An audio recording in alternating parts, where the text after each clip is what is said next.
Hey, this is Lady D. And Lady T. Welcome to Sexy Cycle, where we go deep in them skins. And within. Now, ladies, one of the most embarrassing things that can happen is when you getting it popping, and the next thing you hear is, Mommy,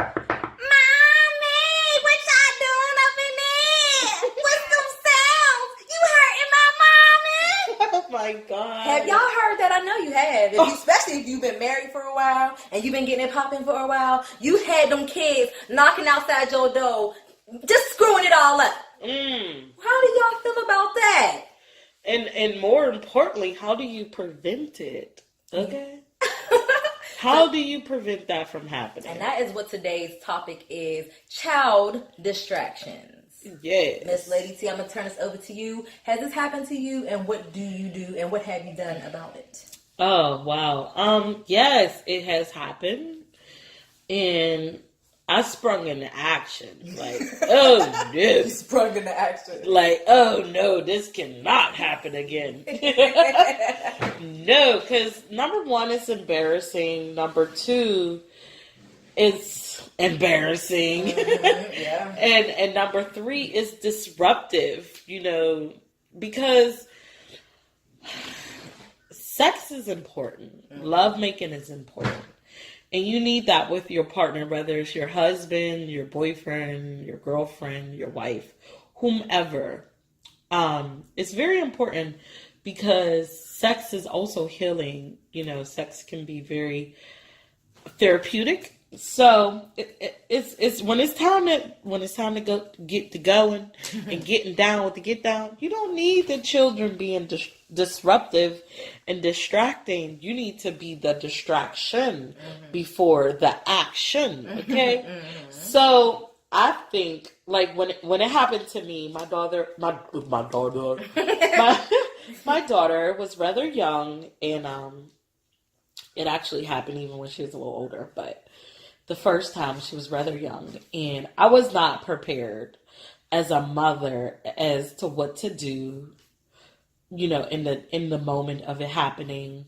I just, jumped up, sprung into action, and I didn't realize that I was still fucking naked. Excuse my language. But yes, I was still naked, and I was like, "Oh my God, are you okay?" Aww. And it was like, "Oh my God, you don't have any clothes on." Oh, was she scared? Yeah, she was scared. Aww. She was crying and trying to figure out what was going on. Aww. And so I instantly was like, "Oh my baby, are you okay? Mommy's okay. Everyone's okay." And she's like looking at me, and I can feel her hands on my boobs. And that's when I realized, like, okay, you don't have on any clothes. So I would suggest to not spring so quickly like myself. Grab a towel, rub anything other than the nude. I mean, it all depends on your lifestyle, because some people are rather comfortable like that, and their children see them that way all the time. Otherly, I think preparation is key. So for me, D, after that moment took place, I was like, oh, how can we keep that from ever happening again? Because I didn't want to traumatize my child, as well as I didn't want to be interrupted. So I was like, I need a form of distraction when it's time to get that action. So let's do the distraction after we tell our story. So I came up with a whole form, but yeah, it was just crazy. And when it happened more here recently, it was also an intense moment again with the same kid. And she's older now, y'all. So she knew and understood. I thought I was being distracting with my music. And obviously, Mama's toes was a little louder than the song. Wow. And I was like, oh, we hear you. Boom, boom, boom, boom. And I was like, oh my God, we're playing. Oh, that's embarrassing. It was so embarrassing. I was like, get off of me. You can't do that. That hurt. Acting like we were wrestling or whatever. But yeah, that was my second most embarrassing moment. But yeah, so what about you, babes? Yes. My first time that that's one of the most embarrassing moments was when my daughter, was around 3 or 4, and she walked out into the living room and saw me getting my ass ate. Oh my God! Now, how do you explain that to a child? Now that's extreme. I haven't had one of those, y'all. See, she gets it popping.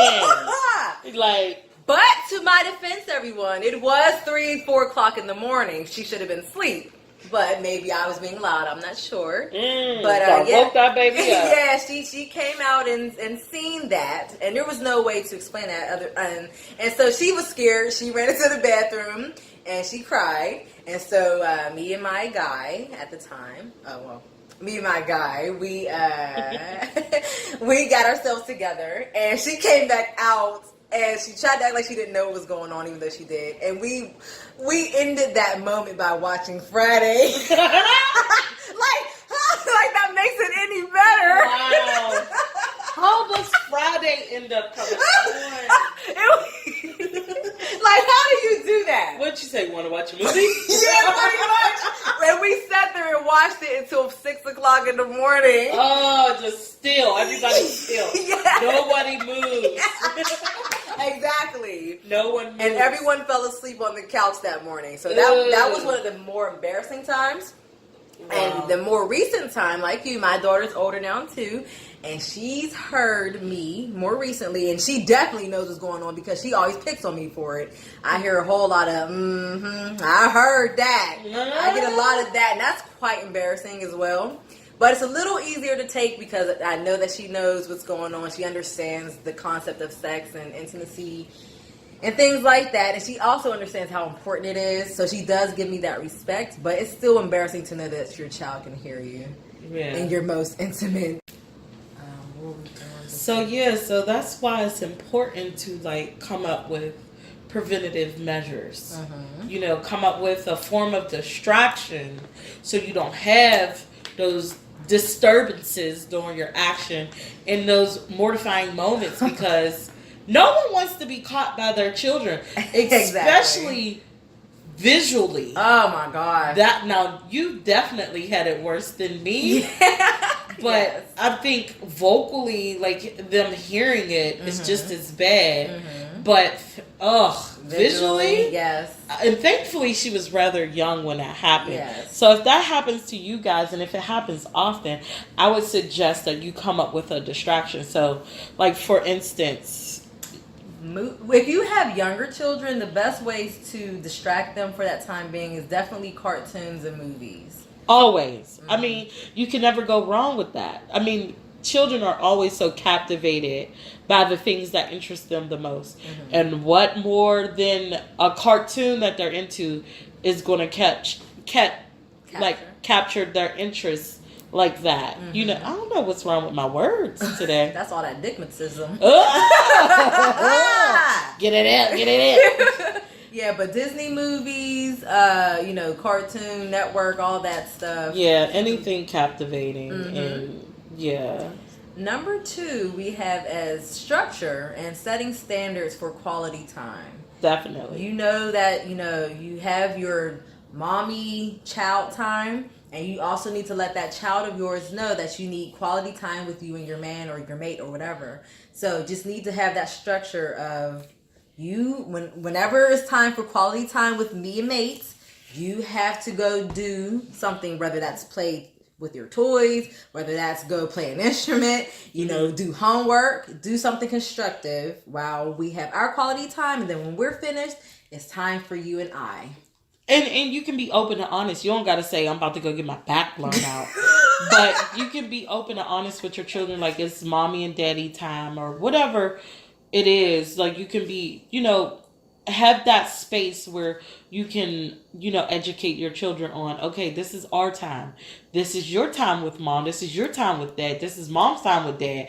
Whomever, whatever the dynamics are of the relationships in your families, you express that to them. Like, it's important to have quality time and private time with them. And you also show them that by having that time with them as well, because you want uninterrupted time with your children. It helps build the bond and the relationship, but you also want to teach them boundaries of not interrupting your private time with people outside of them as well. And it helps teach them respect, so therefore when you set those standards in place, you kind of lessen these disruptive moments and these mortifying like situations. You lessen the chances of them because you got a structure. But reason why it's not precedent to our number one is because we all know that even with the most structured situation, things can come up on a fly, and you may be horny on a fly, and it may not be your structured window of time or whatever. It might not be the most ideal situation, but like this man about to leave, this woman about to leave. Y'all know y'all into each other. Y'all just want to feel each other really quickly.